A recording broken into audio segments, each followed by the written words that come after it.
All right. I know people are like, how have you not covered the Hunter Biden interviews? We're saving the best for last. We're saving the best for almost last. He has been making the rounds, you guys. And in one of the clips that we're going to play for you, he suggests, not vaguely, that he would run for president. Can somebody just throw him some coke and make him shut up? I feel like we could just like throw him some drugs, and then maybe he'll just like, and then he'll just be quiet. He'll go in the corner and do whatever it is that junkies do. You know, he will have you know that he has been sober for I want to say like 5 years is what he claims. Anyway, I think it's 5 years. Anyway, we'll get to that. Okay. But first of all, you need to know how furious he is at George Clooney for George Clooney's role in writing that op-ed about how Biden was like not on his game and didn't recognize him at a party, blah, blah, blah.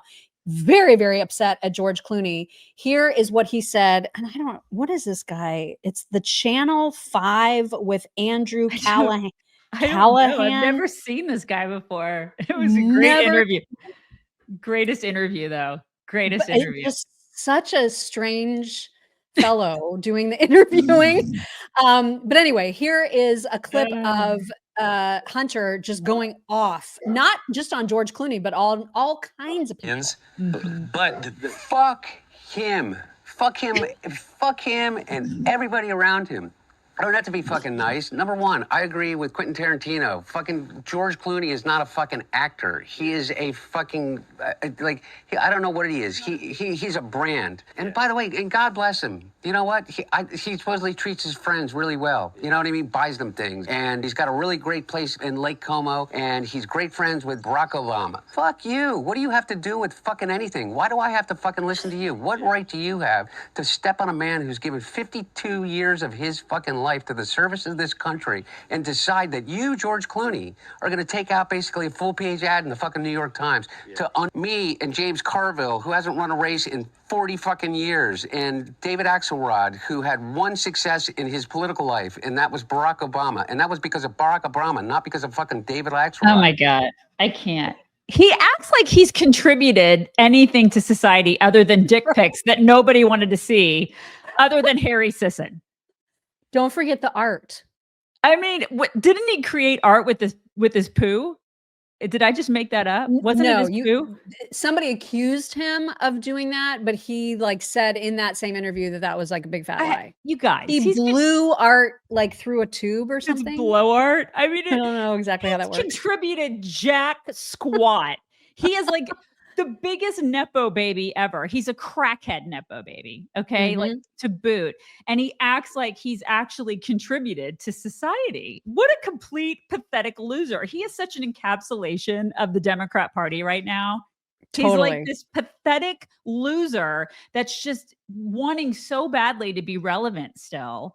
And it's like, dude, just take all the seats. Like you're, oh my gosh. Well, he's making like all the rounds. So that wasn't even the only show that he's recently appeared on. Now, you just heard him say that George Clooney basically is a sucky actor. Which I mean, he kind of has a point.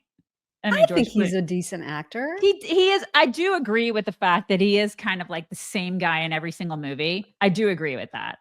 Yeah, that's probably true. That's like a Jennifer Aniston thing, kind of. Right, but I don't think that Hunter gets to say that. You know what I mean? Well, and it's interesting how from show to show, he approaches the George Clooney issue slightly differently. So you just heard him like rip on his acting on this show, and I don't even know what show this is, but he was also bitching about George Clooney, just did it a little bit differently.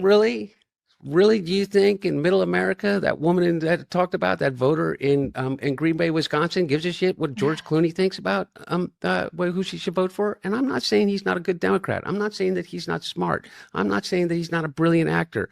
I'm not saying that he's not a good friend to the friends that he's friends to. But in that moment, no, he wasn't.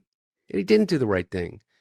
And to say something that is so patently untrue in order to justify what you did afterwards is cowardly, is weak. He's actually calling somebody weak. Hey, where's your daughter that you don't recognize? Oh, yeah. You pathetic loser. God, I cannot with this guy. He is just a junkie trust fund baby. Oh my God. He's such I can't with him. Scumbag. Total scumbag. Well, and speaking of being a junkie, this interviewer guy, what was his name? Andrew asks him a lot about crack. And there was like even a point where he started to explain how to make it because he made it himself. Oh my God. Here's a little bit about the whole crack thing. Get crack. One of the things I don't want to do is give a how-to to any moron like myself that may think that it's a good idea. But crack cocaine is I am fully aware when I'm talking about it in relationship to my own experience with it. It is still a shocking thing for most people because we have been fed this perception of crack cocaine. It's more than just a drug. It's more than like if you say meth or if you say heroin or if you say cocaine. It comes with a whole bunch of different baggage. And because of that, places that you can go get it are some of the most dangerous places in whatever location you happen to be in. And it's everywhere. Mainly for that reason, I learned how to make my own.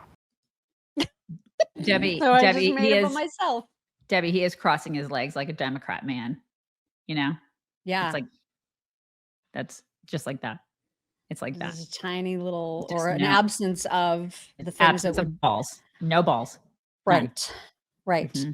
So there was that moment. And then apparently a bee started attacking the interviewer.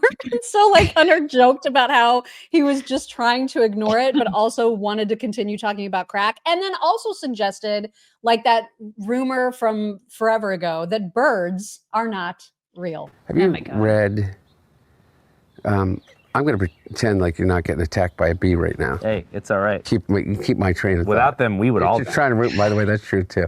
Birds aren't real, but bees are. I feel really reluctant to kind of have some euphoric discussion. I know you're not asking me to do that, but have some euphoric discussion about crack cocaine. I think this might be kind of the opposite here. Okay, no, it's the exact opposite. I'm saying I don't want to have the experience of some euphoric recall. That's how powerful crack cocaine is. Wow.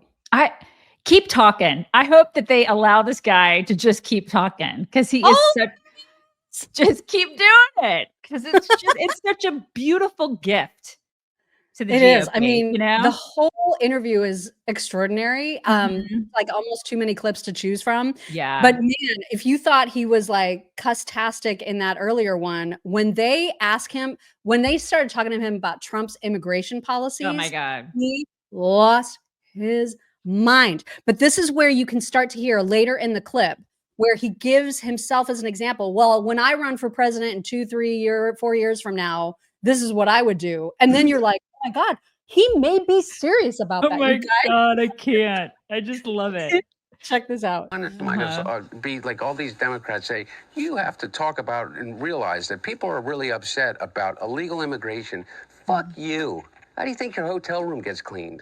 How do you think you got food on your fucking table? Who do you think washes your dishes? Who do you think does your fucking garden? Who do you think is here by the fucking sheer fucking just grit and will that they figured out a way to get here because they thought that they could give themselves and their family a better chance. And he's somehow convinced all of us that these people are the fucking criminals?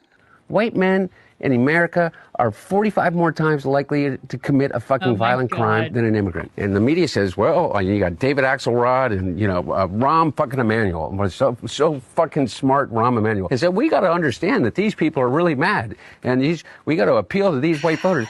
Rahm, the only people that fucking appealed to those fucking white voters was Joe Biden, 81 years old. And he got 81 million votes. And he did not because he appeased their fucking Trumpian sense, but because he challenged it. And he said, you can be an 81-year-old Catholic from fucking Scranton that doesn't understand it, but still has empathy for transgender people and immigrants. And then nobody said, oh, Joe Biden's going to turn us into a socialist state, no matter how much they said it. But these guys think that we need to run away from all values in order for us to lead. I say, fuck you. How are we getting those people back from fucking El Salvador? Because I'll tell you what, if I became president in 2 years from now, or 4 years from now, or 3 years from now, I would pick up the phone and call the fucking president of El Salvador and say, you either fucking send them back or I'm going to fucking invade. It's a fucking crime what they're doing. guy is a nightmare. Who do you think smuggles all my coke across the border? Who do you think does that? Who do you think's gonna clean up all the mess that the whores made in my hotel room? Who do you think's gonna do that? It's not me. I'm not gonna clean it up. I don't do that. I just feel like he's still high. Oh my God. It's like, who do you think's gonna clean up all the coke off the carpet? I don't do that. This guy is out of his mind. Out of his mind. And he seems wired. Like not that I know anything about being on drugs, because I don't, but that seems very high strung. You know what I mean? Either that or it's just residual. Like it's fried his brain to the point where there's no turning back. That's a possibility. Good Lord. I cannot. He was also he was weighing in about whether or not the Democratic Party is in disarray. And he starts naming people that he believes are fantastic Democrats to take the party forward. Here he is on that. They're doing.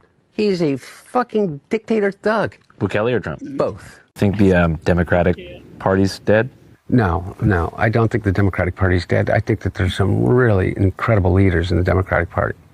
Wes Moore gives me incredible amount of hope. He's incredibly dynamic. He's so goddamn smart, and he's truly a genuinely decent human being. I love Governor Moore. I think that Tim Walz is an incredible leader. I think that Kamala Harris is an incredible leader. Whether or not they can run again, I don't know. Whether or not they want to run again, I don't know. I think that the Democratic Party, that thing that Will Rogers said, I don't belong to any organized party, I'm a Democrat, is that everybody in every election before a president or somebody is nominated to lead the party says the Democratic Party's in disarray, there's no leadership, nobody's doing anything, and everybody, that's always been the Democratic Party. But someone will emerge. There will be a leader that will emerge. Yes, said the guy who boinked his dead brother's wife. Remember? Do you remember? There's so much about this guy that is just so skeevy and disgusting. Like he is the poster boy for skeeve. Which is why, to your point, Banshi agrees with you, saying Hunter Biden coming out of hiding to give a profanity-laden rant about who will pick his crops and invading El Salvador to save MS-13 members is just so perfect. Yes. I hope he does more interviews. Yes, he is a gift. He is a gift on a platter to the GOP. I love everything about this. Keep it coming, Hunter.